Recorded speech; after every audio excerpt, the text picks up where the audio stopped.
Estamos aqui no nosso bate-papo de sexta-feira e já te antecipo que ouvimos a Luana Segato na sexta-feira passada e estremeceu o Instagram, estremeceu o LinkedIn, o povo todo falando que live foi aquela, quem era aquela menina que tu trouxe?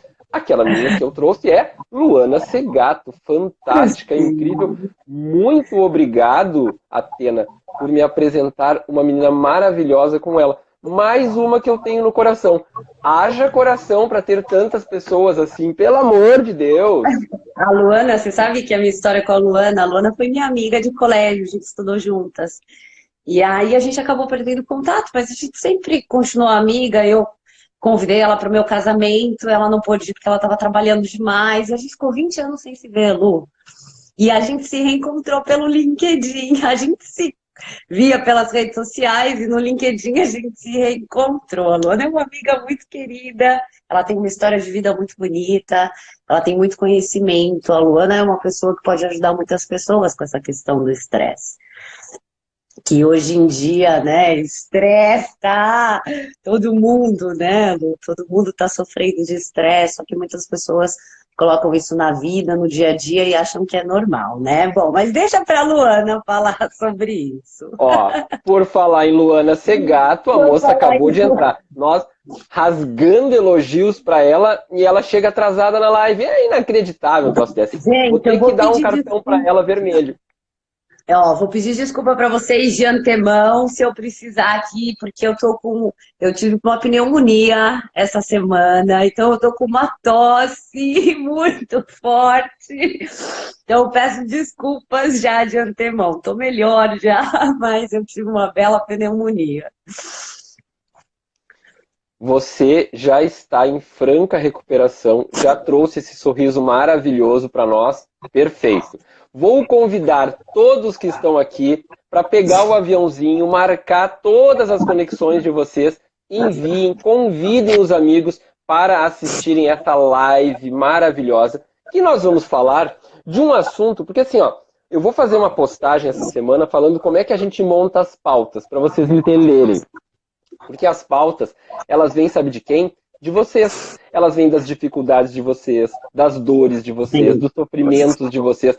E aí eu e a Atena e a equipe vai conversando, vai trocando. E essa semana eu atendi uma das minhas clientes e ela falando para mim, Luciano, porque eu sofro muito com gordofobia. Opa! Porque como é que o Luciano atende as pessoas? Eu não me preocupo se é preto, branco, azul, amarelo. Eu não me preocupo se é alto, baixo, magro, gordo. Se é isso, aquilo, aquele outro. O que eu atendo? Eu atendo as almas. Eu atendo os corações. Eu atendo as pessoas. E a Atena faz a mesma coisa. Mas nos bastidores a gente troca informação. Lu, o que nós vamos falar essa semana? E aí o Luciano diz o seguinte, olha, eu atendi uma cliente assim, assim, assim, com essa demanda. O que te parece? E ela, amei, vamos falar. Vou fazer uma postagem então sobre isso. Beleza. Eu não é assim que a gente faz, Atena. Sim, com certeza. É assim. Lu, se eu tiver alguma crise de tosse no meio, você começa a falar, tá? Assumo, não tem problema. Eu tô bem ruim ainda, é verdade. Eu gostei muito do tema e na nossa primeira live, quando a gente fez a primeira live juntos, quando você me chamou, né, para fazer uma live, e a gente começou a falar sobre como que é aqui, você me fez muitas perguntas, a gente inclusive falou dessa diferença, né, Lu, cultural mesmo em relação a preconceito. Conta para mim o que aconteceu com a paciente, para mim, para todo mundo, Lu. Começa a falar, fala você sobre a gordofobia. Ok, eu vou, antes de mais nada, responder ali para a Mariane Amorim, que já destacou uma pergunta. Né? Ela Sejam disse que todos muito bem-vindos. ela queria entender como é que isso ocorre dentro dos processos seletivos. E aí, para quem trabalha com recrutamento e seleção e para quem trabalha com psicologia, existe uma expressão que se chama efeito halo. O que é o efeito halo? É quando o entrevistador ele usa as suas concepções próprias como uma prerrogativa para fazer o quê? Uma análise segundo o seu olhar. Então ele coloca os seus recalques, a sua visão de mundo, a sua interpretação de amores e desamores, sobre aquela pessoa que está ali. E isso ele usa para fazer uma análise generalizada. Então, assim, ó, por exemplo, ele não gosta de negros. Então, ele joga aquilo no processo seletivo, todos os negros não servirão. Ele não gosta, por exemplo, de sino-dependentes. Então, pessoas assim que são descendentes lá do Oriente, ele não gosta. Qualquer oriental ou que tenha um olhinho um pouco puxado, ele já vai desclassificar. Isto é o efeito halo. Isso é correto? É óbvio que não. Isso é extremamente prejudicial e muito ruim. Principalmente para o profissional que tem esta visão com o defeito, com o desvio do efeito halo. Todos nós, de alguma forma, sofremos de efeito halo. O que nós temos que trabalhar é o quanto este efeito halo irá influenciar os nossos julgamentos no processo seletivo. O processo seletivo ele tem que ser criterioso, ele tem que ser analítico e ele tem que ser voltado para o desempenho e resultado que nós queremos na vaga. Isto é o essencial. Por isso que nós temos que ter autoconhecimento. Nós temos que depender muito daquilo que nós sabemos de nós para poder fazer um processo seletivo com a máxima lisura. Respondendo à tua pergunta, Atena, como isso começou, eu convidei a menina, nós fizemos um encontro, uma sessão de 1 hora, e aí nós fomos trabalhando as crenças limitantes dela, e em determinado momento ela disse para mim, Luciano, eu tenho muita dificuldade porque eu sou gordinha. E aí eu disse assim para ela, de verdade, eu nem reparei. E eu disse assim, mas o que tu enfrenta dificuldade? Olha só, Luciano, eu sou gordinha, eu sou sempre alegre, esperta, mas as pessoas não gostam, porque, olha só o que ela me disse, Atena, não temos uniforme para ti, vamos ter que fazer, vai sair mais caro. Não temos adaptação no banheiro para ti. Eu, Luciano, nunca imaginei que banheiro pudesse ser um problema. E ela me trouxe, Luciano, o banheiro é um problema, ele não é adaptado. E isso fez com que eu lembrasse de uma outra live que eu fiz no canal do YouTube com o Felipe. O Felipe veio falar sobre diversidade. E ele trouxe uma frase que me marcou muito. A pessoa que sofre com a discriminação é a pessoa que melhor entende a discriminação. Quando nós temos alguém que vem falar sobre discriminação, que nunca sofreu discriminação, ela fala com um viés, ela fala com um entendimento. Por exemplo, eu trouxe uma menina, a Ciraiane, para falar sobre PCD nas lives. E ela disse a mesma coisa. Luciano, quando um PCD fala de problemas de PCD, ele fala com autoridade, porque ele é PCD. Quando alguém que sofre discriminação, quando alguém que sofre abuso vem falar, ele fala com autoridade porque ele vivenciou aquela dor, aquele momento. E eu fiquei pensando assim, mas por que eu também... E aí, porque é normal esse olhar. E eu olhei assim, mas só um pouquinho, será que eu sou discriminatório? Será que eu tenho problema? Será que... Porque eu nunca sofri gordofobia, eu nunca sofri por ser branco, eu nunca... Mas aí eu me lembrei de uma coisa. Na escola, eu sofria porque eu era nerd.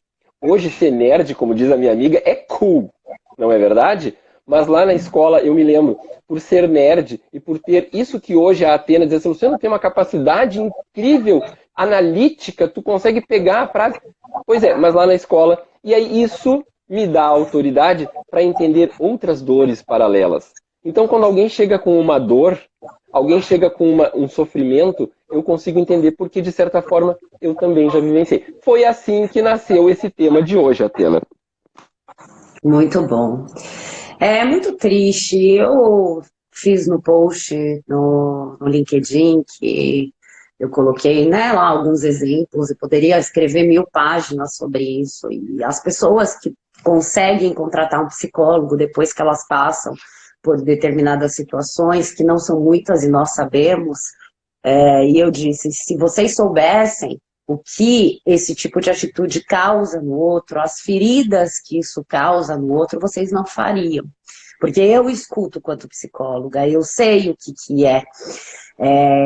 Você falou de uniforme, eu já escutei muitas coisas em relação à gordofobia. E é muito interessante, falando de gordofobia, que aqui em Israel, é claro, tá? Não vou colocar aqui Israel como se fosse um país perfeito. É claro que aqui existe preconceito, existem guetos, aqui existe um conflito político-religioso aqui. Mas se a gente tirar essas questões, se a gente pegar o israelense em si, você não tem esse preconceito aqui. Então, assim, eu conheço uma pessoa muito próxima de mim, que ela é um pouco mais gordinha, enfim. É que assim, até deixa eu falar uma coisa. Gordo, na verdade, para mim, não deveria ser, porque quando você fala, você é magro, não é algo agressivo, você não se sente mal falando, você é magro, né? Mas quando você fala gordo, porque são os opostos, gordo e magro. Só que quando você fala gordo, dá uma sensação muito ruim. Hoje eu pensei 1000 vezes se eu colocava ou não colocava isso no post. Porque gordo não deveria ser um xingamento, mas carrega algo muito ruim. E aí tem um outro tipo de gordofobia que é o quê? Ai, você é cheinha, você é gordinha. Às vezes a gente Opa! fala isso, gordinha, fofinha, até para não ser agressivo, porque gordo tornou-se algo agressivo. Então, gente, eu vou falar que gordo tá sem a conotação agressiva. Então, eu conheço uma pessoa muito próxima de mim aqui, eu vejo em todos os lugares pessoas que são gordas aqui e que elas têm carreiras que no Brasil elas nunca teriam. Altas executivas, no jornal principal daqui, você vai ter pessoas com síndrome de Down, você tem etíopes, você tem pessoa magra, você tem pessoa gorda, você tem pessoa de 70 anos, você tem a jornalista principal, que é top, top, top, ela é linda, ok, mas ela tem 5 filhos. Então, assim, você não vê aqui o que vale, é o que você sabe. Agora, me fala uma coisa, eu escuto muito. A Simone Lopes fez um post, estou até falando porque a Simone fez um post no LinkedIn, contando que ela foi para uma vaga de secretária executiva, ela tinha o perfil perfeito, porque ela é uma excelente profissional, ela tem um currículo invejável, e a mulher sugeriu para ela que ela fizesse uma cirurgia para tirar papo, uma coisa assim, né? Agora, eu me pergunto, o que isso influencia no trabalho dela? E Então, qual, assim, eu pergunto assim, qual o momento que foi dado liberdade para o recrutador fazer essa exato, inferência na vida do candidato? É mais ou menos como exato. dizer assim, ó, não gosto da cor dos teus olhos. Já pensou em botar lente? Exato. E assim, um recrutador que faz isso, ele está faltando com respeito. Ele pode ser processado. E porque assim, ele não sabe. Primeiro que para mim isso é uma pessoa extremamente mal treinada, porque se ela tivesse o mínimo de formação, ela saberia que ela jamais pode fazer isso, ainda que ela pense. Não A é, pena Lu? começou cedo hoje a ganhar corações, ó. Mas, e aí vamos falar da gordofobia. Então, assim, você vai para uma entrevista e aí você passa por uma humilhação dessa, você passa por um abuso, por um assédio moral desse, e aí você já está desempregado. Esse recrutador, ele não tem ideia do que ele pode causar na pessoa. Se a pessoa ela não está, ela já está no momento frágil da vida dela. Você pode causar, porque como que ela vai sair dessa entrevista? Ela vai sair se sentindo menor, ela vai sair duvidando dela mesma, ela vai sair insegura, sendo que ela não deveria. Se você pensar na Simone, por exemplo, ela tem um currículo invejável, ela fala 4 línguas, ela jamais deveria passar por isso. Então, essa questão do uniforme, eu já ouvi muito isso, nós não temos uniforme P, que na verdade são as desculpas. Por que eu disse que normalmente preconceito é algo que não se vê, é algo que se sente?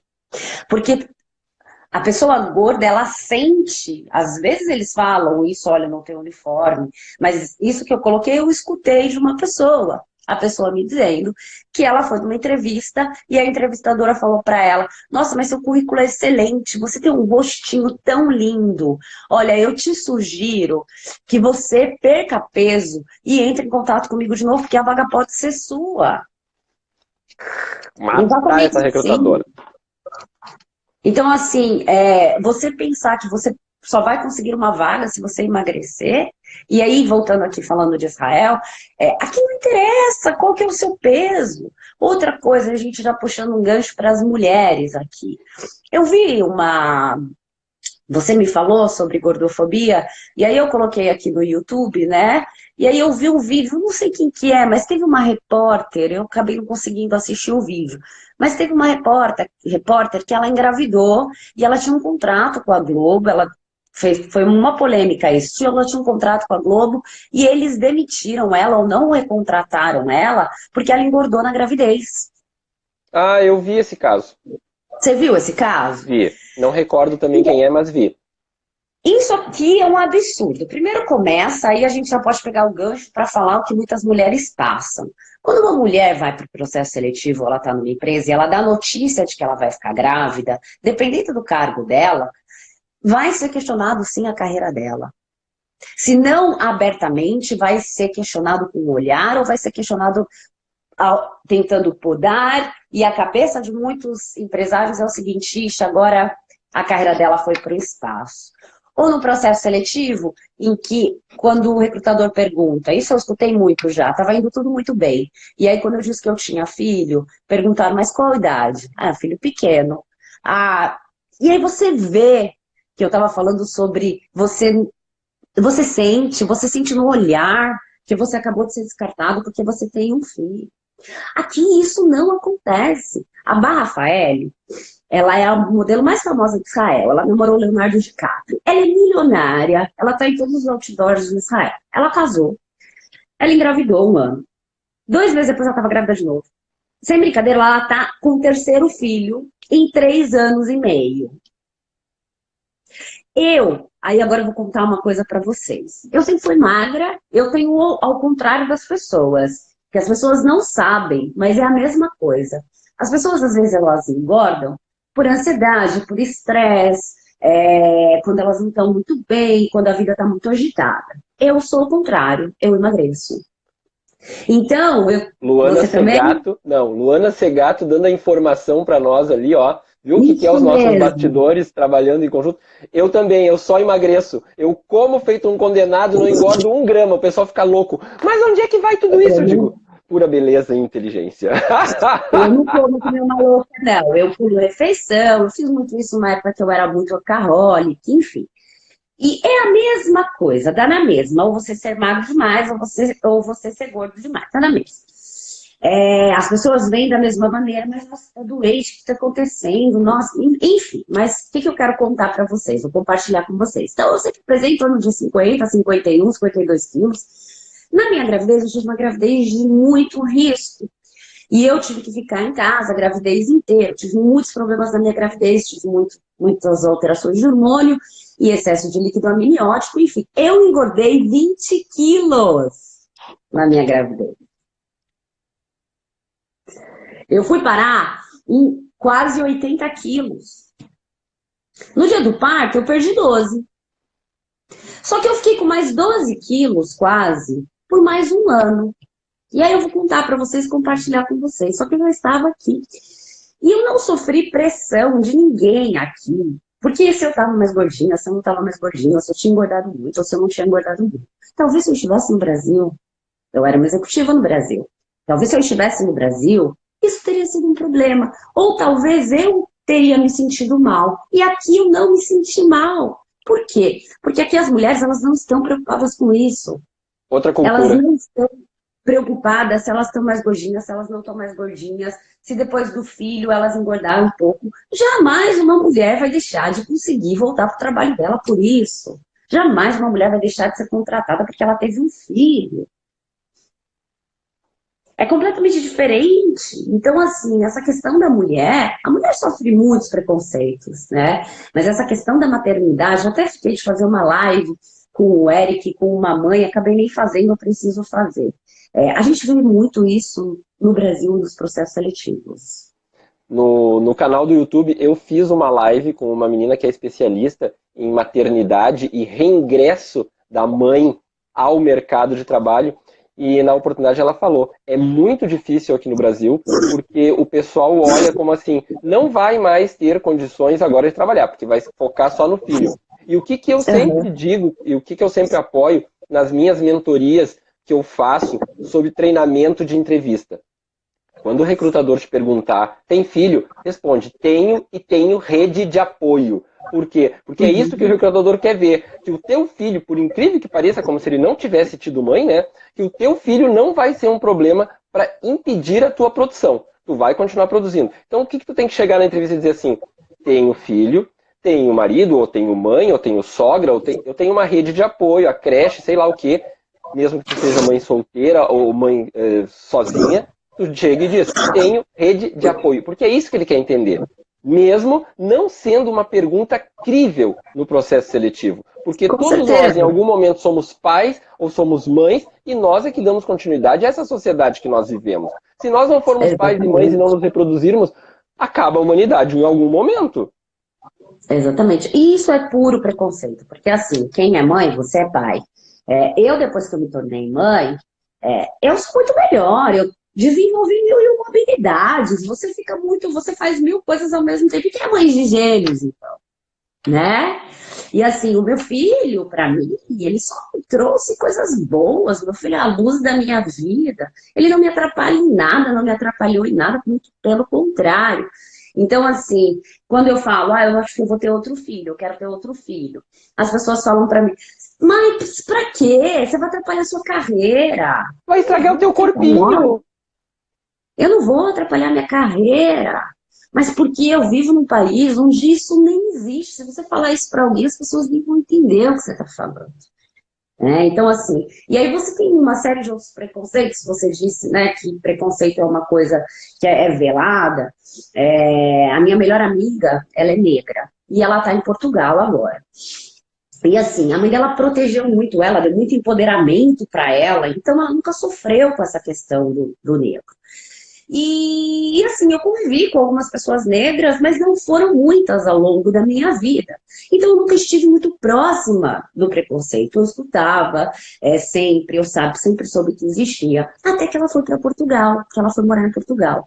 E aí eu me deparei assim, ó, de cara com um preconceito, sabe, muito grande, dela estar no trem, as pessoas se afastarem, sabe, das pessoas pré-julgarem ela antes.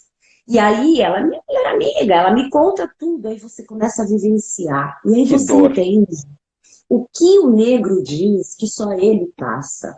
Porque as pessoas negam. Muitas pessoas que leram meu post, provavelmente, elas fazem muitas das coisas que eu escrevi ali. Uhum. Então, aqui cabe uma reflexão. Porque preconceito vem das piadinhas que a gente ouve em casa quando a gente era pequeno. Né? Se você pegar as pessoas mais velhas, elas são extremamente preconceituosas com o negro.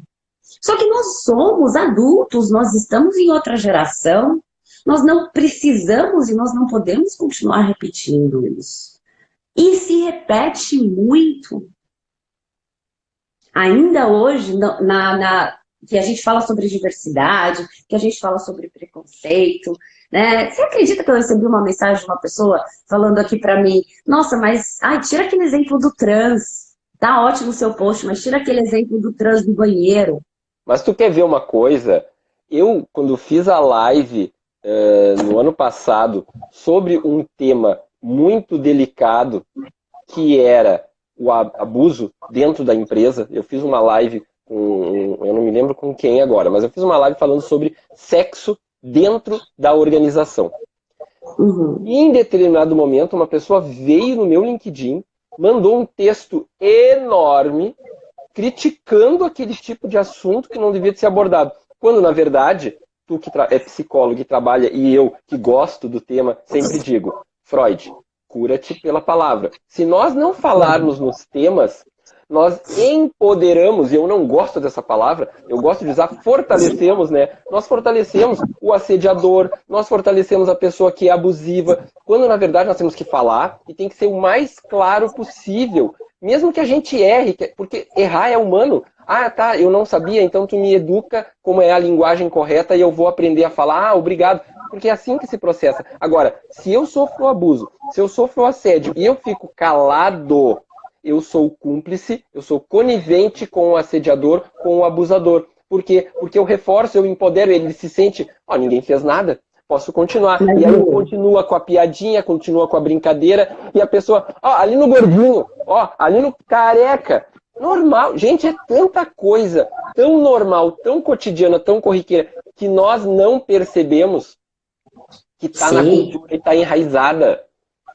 A questão só do abuso, eu só vou falar uma adenda, tá? Quando eu fiz um vídeo sobre assédio sexual, assédio moral, assédios, e aí eu falei sobre assédio sexual. Eu recebi 3 mensagens de 3 pessoas me contando o que elas passaram no trabalho. E que elas não tinham coragem de colocar ali no LinkedIn, porque elas não queriam se expor, certíssimo, eu tô super concordo com elas.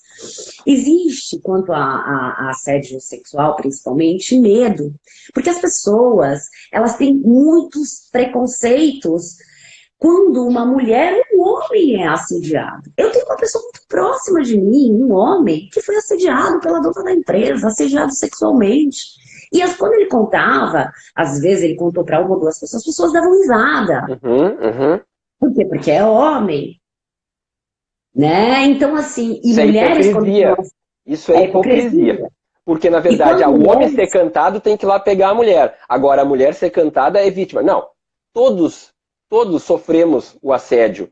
E nós não podemos ficar no papel de vítima, nós temos que ir para frente, crescer. Ou é vítima, ou ela é culpada. Vou contar para vocês aqui uma coisa que aconteceu comigo. Uma vez, eu trabalhava com uma pessoa e a pessoa me assediou. Ela me assediou mesmo. A gente entrou numa sala, ela fechou a porta e ela falou, nossa, esse sofá aqui não tá, nossa, esse sofá, não sei o que. Uma pessoa que eu tinha asco. Eu não gostava daquela pessoa. Só que ele era o queridinho do dono da empresa. E aí, foi um dos meus primeiros empregos. E aí, eu falei pra ele. E aí, o que ele fez? Ele fechou a porta sem eu ver, aí ele pegou a chave na mão e falou pra mim, a chave tá aqui na minha mão, o que você acha? Não sei o que. Eu falei pra ele, ou você abre essa porta, da onde... Eu tremia por dentro, eu fiquei morrendo de medo. Aí eu falei pra ele, ou você abre essa porta agora, ou eu vou acabar com a sua vida. Como eu vou fazer isso, eu não sei, mas eu vou acabar com a sua vida. Eu saí de lá, eu tremia. Aí eu liguei pro meu chefe, contei pra ele o que estava acontecendo, ele veio rapidamente. E aí fomos fazer uma reunião. Vou contar uma coisa pra vocês absurda. Fomos fazer uma reunião. O dono da empresa, que esse era queridinho dele, eu estava com uma calça branca. O dono da empresa virou pra mim e falou pra mim, eu acho que você tá exagerando as coisas. Você é uma mulher bonita, ele te achou bonita, ele ficou atraído por você. E outra, Atena, você tá com essa calça branca, né? Eu falei, como que é? E ele tinha uma filha, uma adolescente, aí eu falei pra ele, olha, eu gosto muito da sua filha, a sua filha é muito linda, e eu espero que a sua filha nunca passe pelo que eu passei, e eu estou pedindo demissão. E na hora eu pedi demissão, eu fui embora. Perfeito. E aí todo mundo falou pra mim, processa. Eu tinha 20 e poucos anos de idade, e aí minha mãe falou, vamos processar, e meu pai já tinha falecido, vamos processar. E aí, Lu, posso ser sincera? O cara que fez isso, ele era muito poderoso. Ele tinha muito dinheiro. E diante do que o dono da empresa falou pra mim, eu pensei, eu não vou processar, porque eles vão me expor. A culpada vai ser tu. A minha mãe falou, não, mas a gente pega um bom advogado. Eu falei, eu não vou fazer isso. Eu fiquei com medo. E olha que na época eu até conseguiria contratar um advogado. Quem dirá, quem não. Por quê? Porque se reverte as coisas. Então, eu tô contando isso para vocês, para que vocês saibam que acontece sim. É preconceito quando uma mulher é assediada e ela vai dizer, ela vai contar, e dizem que a culpa é dela. Que foi ela quem ensinou, que foi ela quem isso, que foi ela quem aquilo. Então, assim, e aí, vocês vão pensar também, vamos falar agora de outros preconceitos, da questão da idade, por exemplo, o mais 50, né? Que é uma questão... Eu fiz o post daquele senhor que você me mandou a foto. Simone tem 55. 55. Sabe a foto que você me mandou? Foi o Luciano que me mandou, gente, a foto. Eu nem sabia, aconteceu aqui, eu não sabia. Do senhor da Microsoft que foi contratado. E que tu tem uma colega aí, né, que trabalha com ele, né?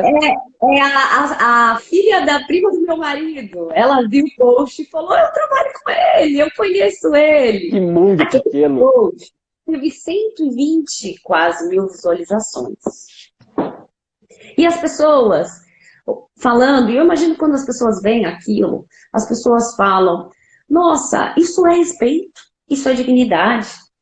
E aqui, né, como eu falo, qualquer pessoa de mais idade, ela não tem esse medo de não conseguir trabalhar. As pessoas se aposentam aqui muito bem e elas continuam trabalhando. Eu achei muito engraçado, uma pessoa escreveu, sabe o que a pessoa escreveu no post? Ah, essa pessoa já tem que descansar, ela está tirando o trabalho dos outros. Já trabalhou demais na vida. Ok, você tem essa questão. Mas é a questão de ser ativo na sociedade. É a questão de que uma pessoa de 60 anos, de 70 anos, de 80 anos, ela pode estar em plena capacidade. E por quê? Aí um cara escreveu assim, olha, por experiência própria, as pessoas de mais 50, elas são resistentes e demoravam para entregar as coisas no prazo. Aí eu respondi para ele, eu acho que não é mais que 50, acho que isso tem a ver com pessoas. Eu tive um monte de estagiários que não escutavam o que eu falava e tinha problemas na entrega também, porque eles achavam que eles sabiam tudo. Então, não tem, o que tem a ver com idade? Não é? As pessoas são preconceituosas. De novo, o efeito halo. Elas já têm algo formatado dentro da cabeça e aí elas imaginam que tudo é conforme está pré-formatado dentro da cabecinha deles. Então, assim, fulano... Quer ver uma coisa aqui no Brasil? Todos acham que baiano é vagabundo. Que baiano...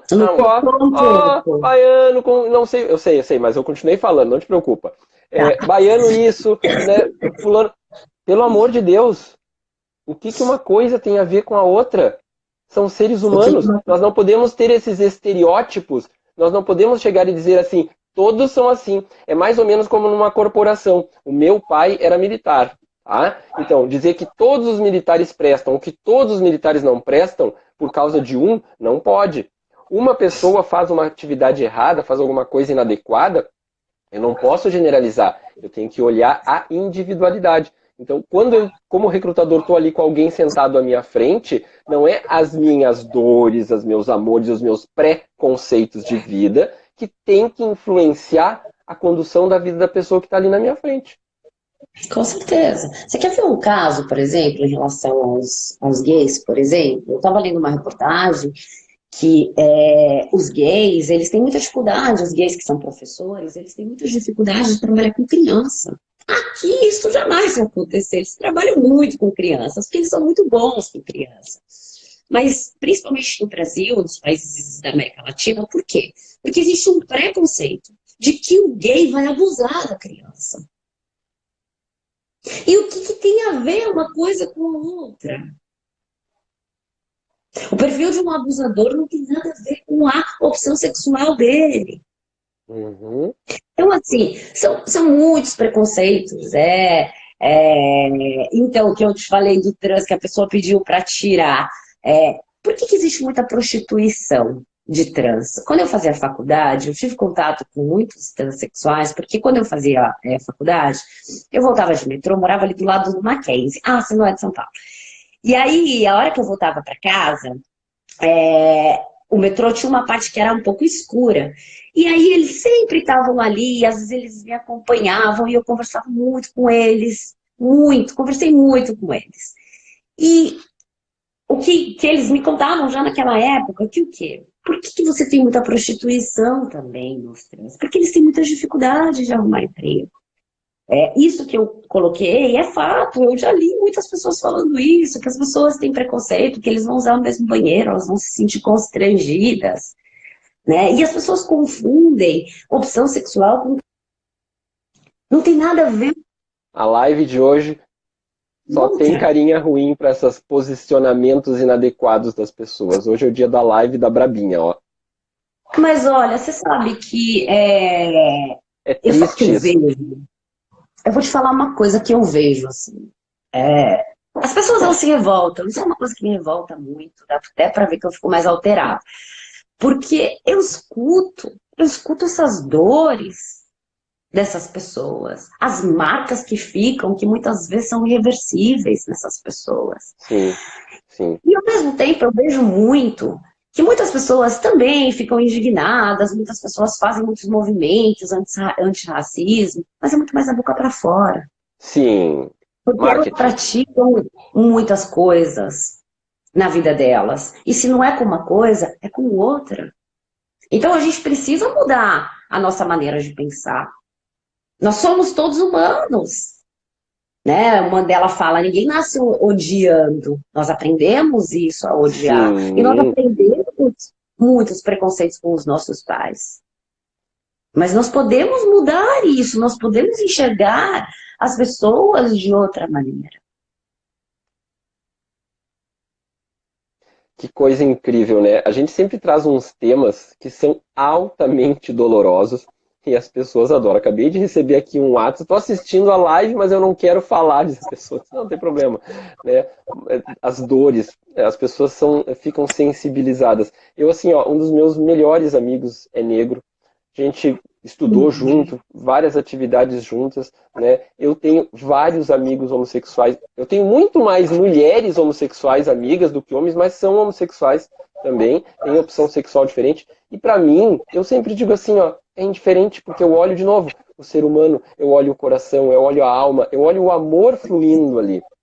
E vou dizer para vocês o seguinte, ó, dia 11 de fevereiro, às 21 horas, a live do Sala de RH será especial, porque esta semana aconteceram alguns eventos com algumas das minhas conexões, e como eu falei para vocês no início da montagem de pauta, né, a Luana Segato aqui agora vai dar um pulo ali, né, como eu falei para vocês como eu monto as pautas, eu olhei e disse assim, este é um tema que eu tenho que abordar urgentemente.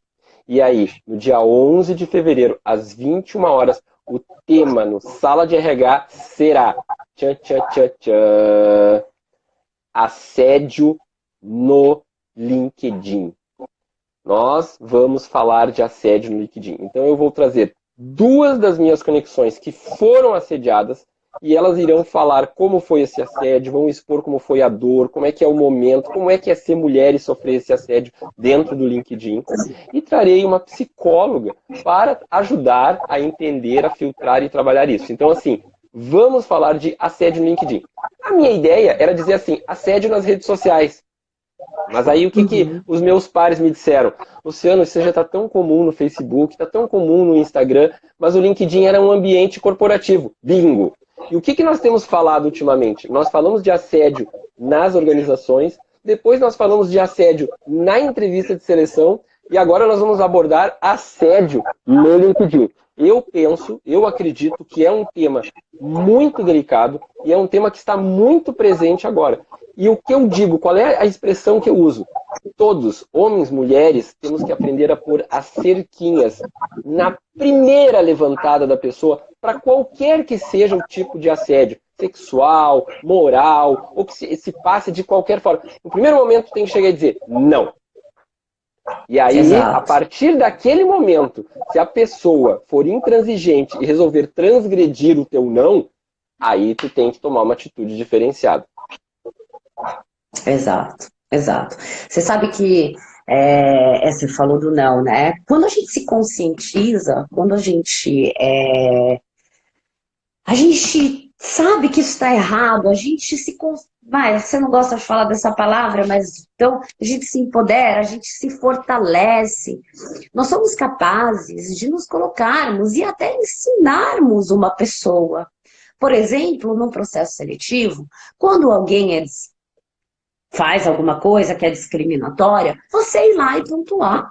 Eu tive uma coach, até perguntei para ela, mandei uma mensagem para ela, perguntei para ela se eu podia dar o exemplo dela, ela disse que sim. Uma coach negra, e ela foi no processo seletivo, e aí ela passou em 3 fases do processo seletivo, quando ela chegou para falar com o diretor, ela falou que ela viu na cara dele. E aí ele pegou e falou, nossa, mas eu acho que tem alguma confusão, não te avisaram que essa vaga, como que fala? Pegou uma pessoa daqui de dentro? Me fugiu a palavra. Me absurdo. As palavras às vezes. Absurdo. A gente absorveu uma pessoa. Mas olha, nossa, que falha do meu RH. Só que uma das garotas que tinha entrevistado ela tinha adorado ela. Quando ela saiu da sala, aí ele acompanhou ela. Quando ela saiu da sala, ela falou, deu certo, né? Ela é perfeita.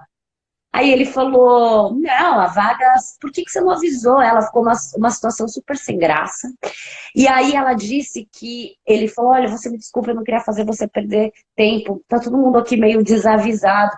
E aí, enquanto ele foi acompanhando ela pela empresa, ela disse que ela foi olhando em volta dela e ela viu que não tinha nenhum negro na empresa.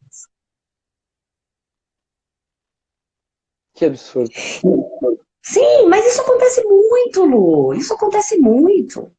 Se você vê, se eu pensar em todos os lugares, e tem gente que fala que é mimimi, que não acontece, que preconceito não tem. Se eu pensar em todos os lugares pelos quais eu trabalhei com pouquíssimos negros. E por quê?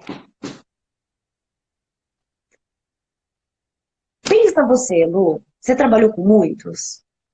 Sim, sim. Que bom. Sempre pelo menos um ou dois nos ambientes de trabalho que eu trabalhei. E mesmo, assim, eu estou na região sul do Brasil, que é uma região Uhum. de tradicionalmente italianos e alemães, mas sempre, como eu venho da área do varejo, o varejo absorve muito uma miscelânea de pessoas, uma distinção muito grande de pessoas. Então eu sempre Sim. trabalhei, sempre teve assim, sempre teve um no grupo que fosse homossexual, se fosse homem ou mulher, né? Sempre teve alguém que fosse negro, sempre teve alguém de uma classe menos favorecida, sempre teve uma certa diversidade. Até porque eu, quando monto equipes, eu gosto de equipes com diversidade, sabe por quê? A diversidade soma muito. Com certeza, com certeza. E aí, deixa eu só terminar de te contar o que aconteceu.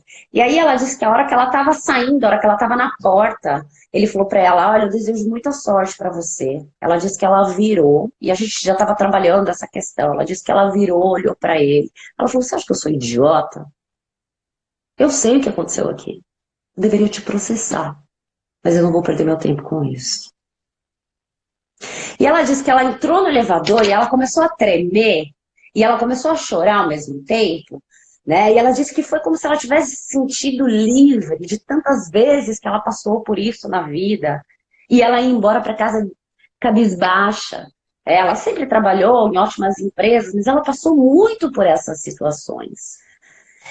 Outra coisa que acontecia muito com ela, ó, só tô falando que ela me deixou. Ela falou, não, pode contar que acho que pode ajudar as pessoas.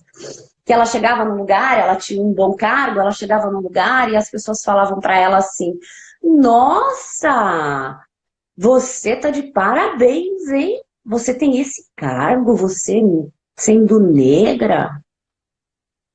Que ela era uma executiva. Como assim? Também é discriminação. Também é preconceito. Pode ser enrustido, pode ser disfarçado, mas é.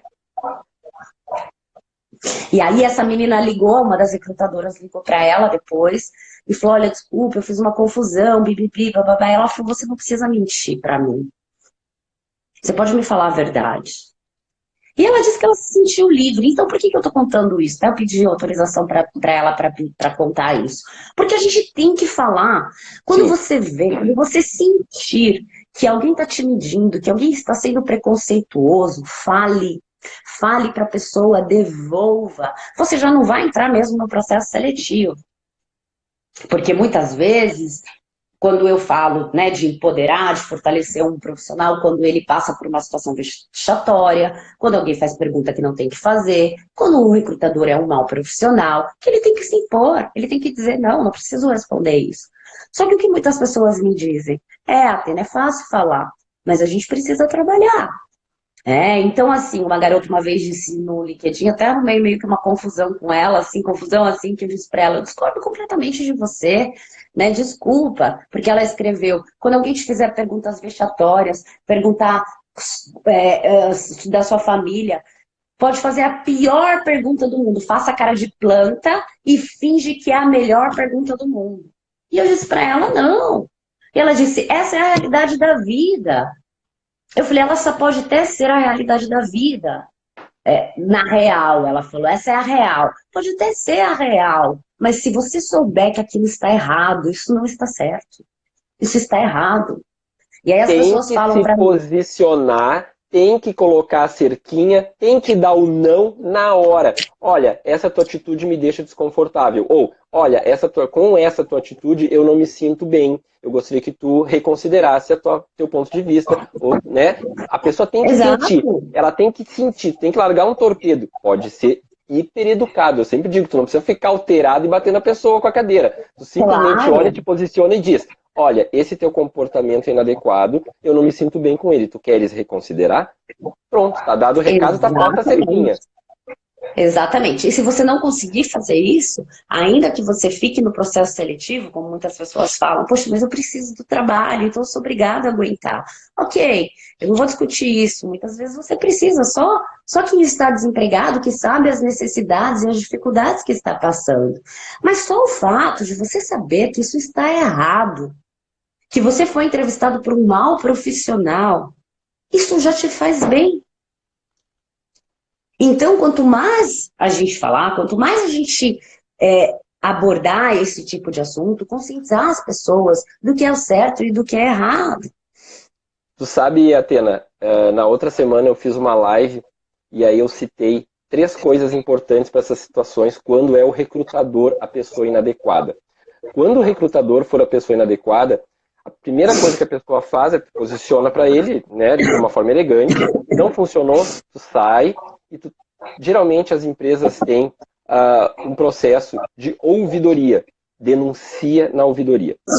Denunciou na ouvidoria, denuncia no MTE, Ministério do Trabalho e do Emprego. Depois de denunciar no MTE, denuncia no MPT, Ministério Público do Trabalho. Por quê? Muitas vezes tu sofreu esse assédio e mais 50 sofreram assédio, mas ninguém falou. E aí o cara continua empoderado, a mulher lá continua empoderada. Então, quando um denuncia, no mínimo, há um olhar.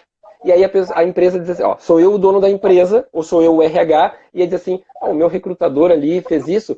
Eu acho que a Atena estava com raiva, porque não passou. Beleza.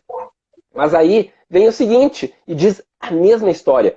No mínimo, eu ligo o sinal amarelo e digo assim, 2 pessoas? Eu vou imaginar o seguinte, coincidência. Mas aí vem um terceiro. Com 3 pessoas, eu não posso dizer que foi a tua raiva, eu não posso dizer que foi coincidência. Eu tenho que, no mínimo, imaginar que alguma coisa está acontecendo. E aí eu tenho que prestar atenção no processo para ver se realmente aquilo procede. Eu não posso virar as costas, senão eu serei conivente com isso. Exatamente, exatamente. A gente tem que se posicionar, não adianta. Nós temos que nos posicionar, nós temos que nos conscientizar de que tem muitas coisas que estão erradas. E aos recrutadores, eu já fiz muitas colocações no LinkedIn, né? Os recrutadores, muitos já ficaram muito bravos comigo, inclusive, falando que existe uma demanda muito grande. Eu sei que existe uma demanda muito grande. Existe muitos currículos, é claro, mas você tem que se organizar. Você vai trabalhar com recursos humanos, você tem que ser no mínimo humano. Você tem que se organizar para dar um mínimo de feedback para as pessoas.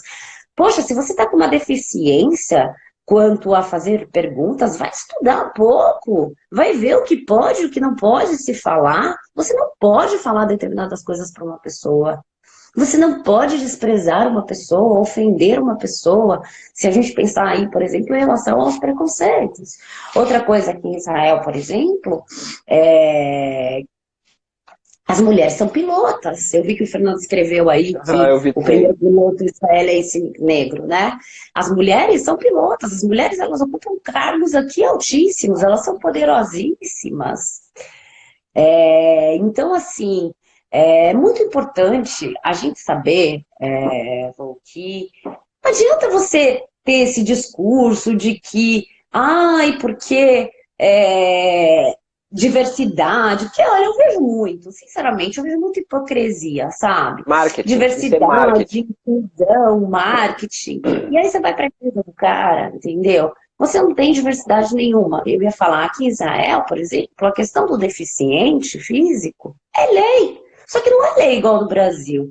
No Brasil não é toda empresa que tem deficiente físico. Aqui tem. E aqui não só tem, como as praias são adaptadas para eles. Eles recebem todo o apoio do governo, para tudo. Então, assim, as empresas do Brasil, elas têm as cotas para deficientes. Não deveria ser nem cotas para deficientes, não deveria nem ser lei isso. As pessoas simplesmente elas deveriam ser incluídas. Porque uma pessoa ela é deficiente, mas ela não tem nenhuma incapacidade. Tu quer ver uma coisa? Para quem não sabe e não prestou atenção, o logo do Sala de RH, depois vocês olhem com carinho. Vocês já prestaram atenção no logo do Sala de RH? Ele diz Sala de RH. Dentro do R tem um sinalzinho de mais e dentro do H tem um sinalzinho de menos. E sabe o que isso quer dizer? Mais humanos, menos recursos. Ou seja, menos no R e mais no H. Tá lá. R com o menos, para ser menos recursos e sermos mais humanos. Nunca ninguém me perguntou, Luciano, o que é esse mais, o que é esse menos? Nunca ninguém falou. Mas tá lá, faz um ano que tem o Sala de RH, mas tá no logo, para que as pessoas percebam. E, de novo, nós temos que dar voz a essas questões. E isso que tu tem trazido aí, Atena, é uma questão assim, ó, é cultural. Nós deixamos de ser humanos. Nós não precisaríamos de leis. Mas por que nós precisamos de leis? Porque nós temos dificuldade de nos comportarmos como humanos. Nós temos dificuldades, o que nós mais fazemos aqui na Sexta-feira, eu e tu, conversar sobre convivência. Nós temos muitas dificuldades de conversar sobre como conviver com o meu cônjuge, de como conviver com o meu filho, de como conviver com o meu colega de trabalho, de como conviver com qualquer pessoa dentro do condomínio. Por quê? Sim. Porque às vezes nós temos dificuldade, tu que é psicólogo sabe bem disso, de conviver conosco mesmo, né? E aí nós jogamos para fora esses, eu vou dizer dessa forma, esses recalques e que aumentam sobremaneira as dores e os sofrimentos. Tu estava lendo ali, que escreveram ali, porque eu estou vendo que alguém escreveu. A Mariana fez uma pergunta aqui, ela contou aqui, ó. Um dia eu fiz uma entrevista. Não pode ser uma... Não é dessa forma. É uma das coisas que a gente mais bate em cima. Não é interrogatório. É uma conversa informal. Olha o que eu falei. Saí de lá me sentindo uma má profissional. Ou seja, você é um bom profissional. O recrutador, um mau recrutador, tá, Mariana? Quem é mau profissional é a recrutadora ou o recrutador, não é você. É muito importante você saber disso, Mariana. Se você passar por isso de novo. Porque uma entrevista, as pessoas... É como o feedback. As pessoas, elas confundem. Você estava falando sobre visão de mundo, você olhar com os seus olhos, com os seus preconceitos. As pessoas, elas confundem, às vezes, um processo seletivo e um feedback com o quê? Com a questão pessoal. Você não está ali, o recrutador não está ali para saber da sua vida pessoal. Sua vida pessoal, ela é sua. O recrutador não tem que saber. Ele vai perguntar para você, você tem família? Sim, tenho. Tem filho? Sim, tenho. É um problema um filho para você? Quem que pergunta isso? Isso está errado. Mas se pergunta Totalmente. E aí você fala. A gente tem que ensinar as pessoas a falarem isso que você falou. Olha, mas eu tenho uma rede de apoio. Então, assim, e aí o recrutador, mau recrutador, ele vai distorcendo o que você vai falando, ele vai te colocando em situações, você fica nervoso, às vezes a pessoa ela fica nervosa e ela acaba se enrolando, ela não consegue falar as coisas direito, e ela tinha um perfil perfeito para a vaga. Que é uma coisa muito errada que se faz no Brasil. Muitos profissionais, eles se tomam, os recrutadores, eles se tomam de um poder de eu tenho, que foi o que a menina lá falou da Real. Ela falou, quem tem o bastão na mão é o recrutador. Que bastão? Ele não tem poder de nada. Ele só recruta. Quem define a vaga é o gestor. E às vezes o preconceituoso é o gestor. A empresa precisa de você. Então, assim, para vocês que estão assistindo a live e que estão participando de processos seletivos, vocês têm que ir para esse processo seletivo, ainda que vocês estejam muito precisando de um trabalho, sabendo que vocês não estão ali como coitados. O recrutador não está fazendo um favor para vocês. Ele precisa de vocês. Vocês têm o mérito de vocês. Tá, Mariana? Então, eu entendo... Desculpa. Eu entendo perfeitamente a sua sensação. Ninguém gosta quando eu subo essa plaquinha, né? Essa plaquinha é porque está chegando ao fim a nossa live maravilhosa. E vocês viram? Parece que a gente acabou de sentar aqui para conversar com vocês. Olha, Mariana, desculpa. Mas, Lu, deixa eu só falar para ela, Mariana, se você passar por isso de novo, ou qualquer um de vocês, não se sintam maus profissionais. Saibam que quem são maus profissionais são os recrutadores. Quando a gente tem essa consciência, ainda que a gente precise muito trabalhar, isso ajuda a gente a não se colocar num lugar que não é nosso. Não deixe ninguém colocar você num lugar em que não é seu. Isso para todos os preconceitos. Aprendam, quando vocês passarem por qualquer tipo de preconceito, a falar. Por que eu falei um dia, se você não abrir essa porta, eu vou acabar com a sua vida? Porque eu tinha muito claro para mim que o que eu pudesse fazer, eu faria, e para ele não fazer nada comigo, que aquilo estava errado. E que eu ia denunciar ele, que eu ia fazer o que fosse. A gente precisa ter essa segurança de falar para a pessoa como essa minha coach falou. Essa minha coach falou. Eu sei o que você está fazendo. Eu fico brava. Ai, obrigado, Eliane. A Eliane que assiste. Mas olha só, talvez essas lives do Insta migrem para o YouTube para facilitar a vida de vocês, porque nem todo mundo tem Instagram e o YouTube dá para acessar de outra forma. Então nós vamos fazer uma experiência. Olha a Bianca entrando aí. Vamos fazer uma experiência testando uma das nossas lives para ver como vocês se sentem dentro do YouTube. E aí a gente vê. Ok?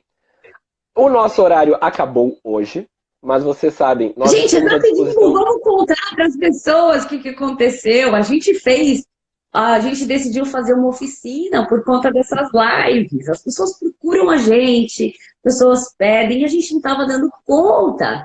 E aí a gente fez uma oficina. Gente, fecharam as 6 vagas rapidinho. Eu acho que a Eliane que está aí também, ela não conseguiu. Eliane, ela não conseguiu, não deu tempo. Quando ela foi fazer, já tinham fechado as vagas. A gente vai tentar... Mas nós já descobrimos um caminho. Nós vamos anunciar para vocês durante a semana. Já descobrimos um caminho. Diminua a ansiedade. A gente está encontrando uma agenda, né, Lu? Afinal de contas, a gente tem que trabalhar, né, Atena? Agora, a gente fica muito feliz. Eu tô com um projeto novo aí, depois eu conto. Eu fico muito feliz em ver que nós estamos conseguindo estender as nossas mãos e abrir o nosso coração para acolher essas pessoas todas. E construindo grandes parcerias e criando grandes laços de amizade. E a live está terminando que o Instagram já me avisou. Gente, é sempre muito bom vocês todos aqui. Beijo. Foto, Lu. Foto. A fotinho. Faça a fotinho. Tem 10 segundos. 9, 8. Outra coisa, se vocês quiserem mandar mensagem pra gente, pode mandar contando o que aconteceu, que vamos responder, tá? Beijo, gente. Bom fim de semana. Tchau, Lu. Obrigada.